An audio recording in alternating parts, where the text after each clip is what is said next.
O senador Roberto Requião é do mesmo partido de Cunha e Temer, porém ele é contra o impeachment da presidenta Dilma. Estivemos com ele em Brasília, mas antes, o essencial.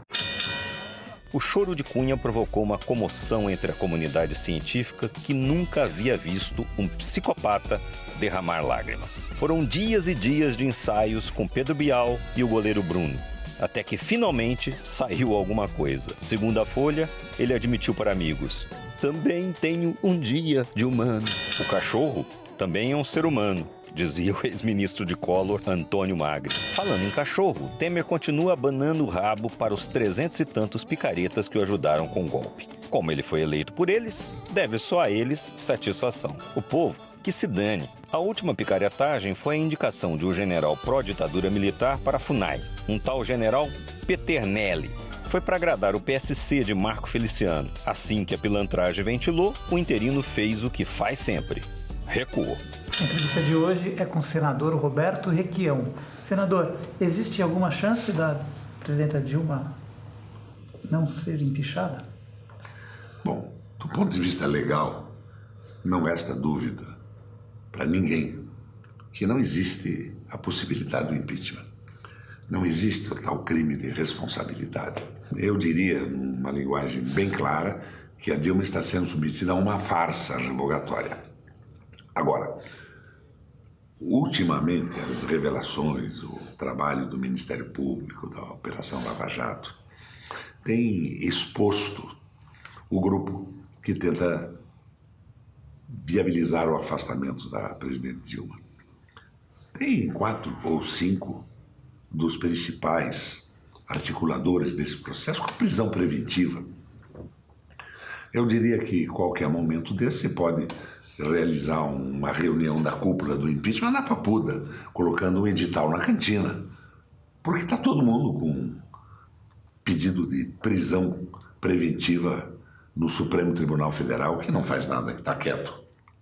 Estas ocorrências vão mexendo com a cabeça de senadores mais éticos. E eles podem, com facilidade, impedir que o impeachment ocorra.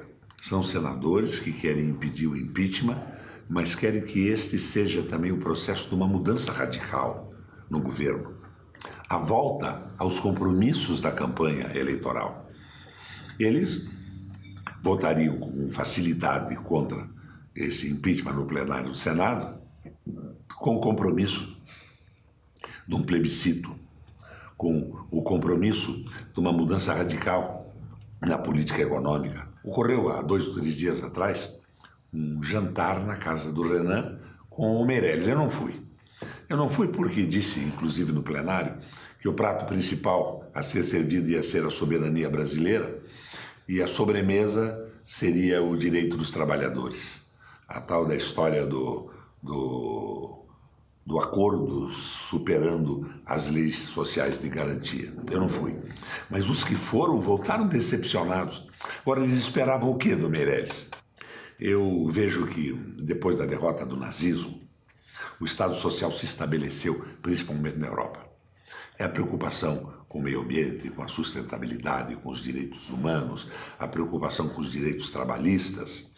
O Estado Social é isso, a importância do cidadão. Mas, mais recentemente, houve uma recidiva do capital financeiro, do capital vadio, do capital especulativo, suportada num tripé. Em primeiro lugar, a precarização do executivo, através da criação desse banco central independente ligado aos interesses do mercado e do capital financeiro. As presidências da República e chefias dos estados ficam reduzidas à condição de gendarme, de polícia contra as manifestações de desagrado da população. O segundo tripé é a precarização do parlamento, através do financiamento privado e, fundamentalmente, financiamento de pessoas jurídicas de campanhas eleitorais. Então os partidos se dissolvem e os parlamentares são, para utilizar um termo gaúcho, meros mandaletes dos seus financiadores. Eles estão atendendo interesses de quem pagou a sua campanha. Isso explica, por exemplo, a força que tem o Eduardo Cunha e o terceiro tripé. É muito claro também. É a precarização do trabalho. é o tal acordo coletivo superando as garantias contidas em leis. É o avançado no acordo coletivo, no acordo entre as partes, o que num momento de recessão é uma espécie de volta à escravidão. Isso que acontece na Europa, que foi o que reduziu a Grécia ao que ela é hoje, quase nada, é o que se tenta fazer no Brasil. É o que acabou com a Espanha, está acabando com a Espanha, é o que liquidou a Itália, Portugal. Eles querem trazer isso para cá. É esse neoliberalismo moribundo que está pedindo asilo no Brasil e conseguiu influenciar o vice-presidente da República e que, embalado na sua própria vaidade, a meu ver, passou a ser o instrumento do capital financeiro, dos banqueiros e da geopolítica de países poderosos.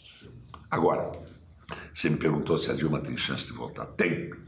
Se a Dilma sentar com esses senadores e se propuser a fazer uma mudança consistente no governo, eu acho que aí ela teria condição de voltar. Não teria condição de governo, porque eu estou falando de 1/3 dos senadores. Ela teria a oposição dessa loucura de 35 partidos. Daí porque o plebiscito, para o povo dizer o que quer.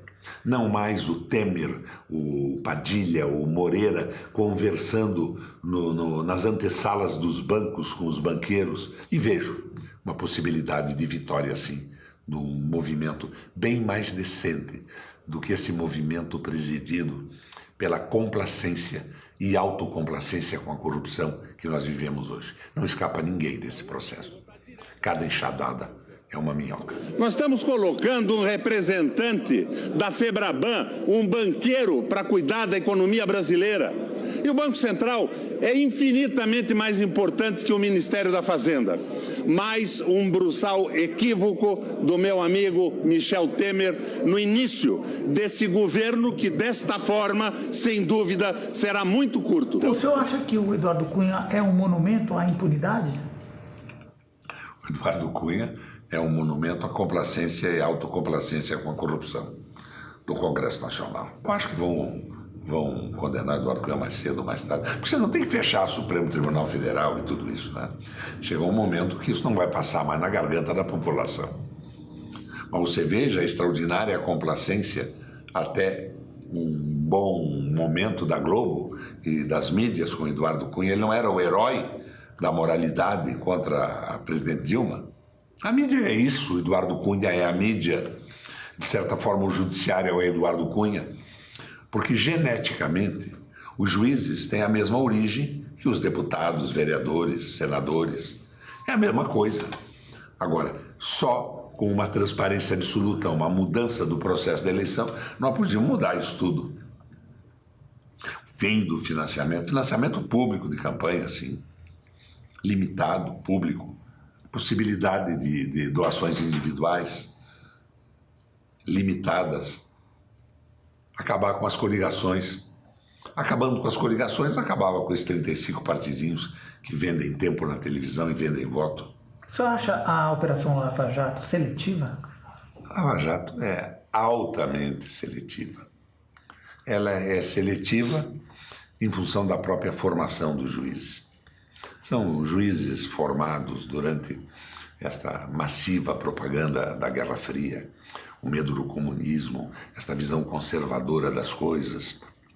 Eles veem previamente em todo sujeito progressista que tem uma visão popular um perigo. A seletividade é ideológica e é o fascínio promovido pela vaidade também, funcionando de uma forma extraordinária. Eu não consigo entender com, por exemplo, um sujeito como Sérgio Moro, que começou essa Operação Lava Jato aqui em Brasília para a alegria de todos nós, de repente vai receber um prêmio da mão dos maiores sonegadores do Brasil na Rede Globo, ou vai fazer uma palestra com o Dória em São Paulo. É um disparate isso, né?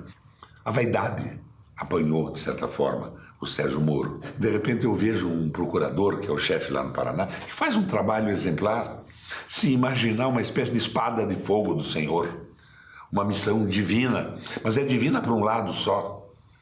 É divina no horror ao petismo, não é no horror sistemático à corrupção, mas é a realidade que nós estamos vivendo. Escola sem partido é uma asneira sem tamanho, é uma bobagem conservadora, é coisa de gente que não é formada na área e que decide ter uma ideia absurda, que é substituir o que eles imaginam que seja uma ideologia em sala de aula por outra ideologia, que é uma ideologia conservadora. E essa escola sem partido, você está acompanhando isso? Isso, cá entre nós, isso é coisa de filho da puta. Eu já nem faço uma análise filosófica ou ideológica. Isso é canalice mor. Escola sem partido, sem opinião. Isso não existe, né? Isso é uma canalice absoluta. Ou é a opinião de alguns imbecis analfabetos políticos completos. Escola sem partido. É a mesma coisa que esse projeto que foi aprovado agora. Você não pode nomear uma liderança partidária para uma empresa pública, como se a finalidade básica de um partido político não fosse apresentar candidatos, propostas e assumir o poder. É evidente que há uma distorção. Esses 35 partidos não programáticos, sem existência interna, acabam transformando tudo isso num clientelismo. E as nomeações se destinam de uma forma majoritária no Brasil para arrecadar recurso através da manipulação de empresas públicas. Mas o partido é quem deve assumir uma empresa pública, porque ela tem uma finalidade pública e o partido ganha a eleição para cumprir o seu programa. É uma loucura o que nós estamos vivendo. Jair Bolsonaro exerce um intenso apelo homoerótico sobre seu eleitorado. Eles o idolatram de corpo e de alma. Os jihadistas de JB gostam de ficar entre si e de se amassar nos eventos do mito. Há um precedente histórico. Os membros da Escola de Frankfurt descreveram um tipo de personalidade homossexual entre os nazifascistas. Na Alemanha de Hitler, uma elite de homens muito unidos entre si e aduladores de um deus de bigode esquisito era a condição necessária para uma nação forte, pura, honesta e viril. Segundo uma professora, esses alemães formavam o Männerbund, que pode ser traduzido como coletivo do sexo masculino. Ou seja, uma confraria de sujeitos disciplinados física e mentalmente, sem distrações femininas, transformando em potência seus laços profundos uns com os outros e com seu chefe. O sexo entre eles era considerado um vínculo a mais. É evidente que não há problema algum no homoerotismo dos bolsonaristas. Ninguém tem nada a ver com isso. A questão é como esse caldo é transformado em virulência, intolerância e homofobia. Bolsonaro, seus rapazes e o Brasil só têm a ganhar quando eles saírem do armário e se aceitarem como são.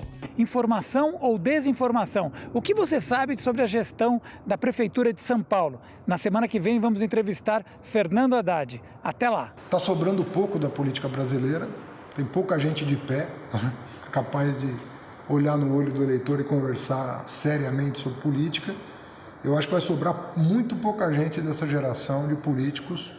Acho que não vai encher os dedos de uma mão, talvez. Quem pode se manter com transparência, com clareza, defendendo ideias, defendendo valores. Isso mesmo na esquerda e na direita, porque agora a Lava Jato entrou numa fase nova que pode avançar e deveria, né, em caciques do PMDB e do PSDB.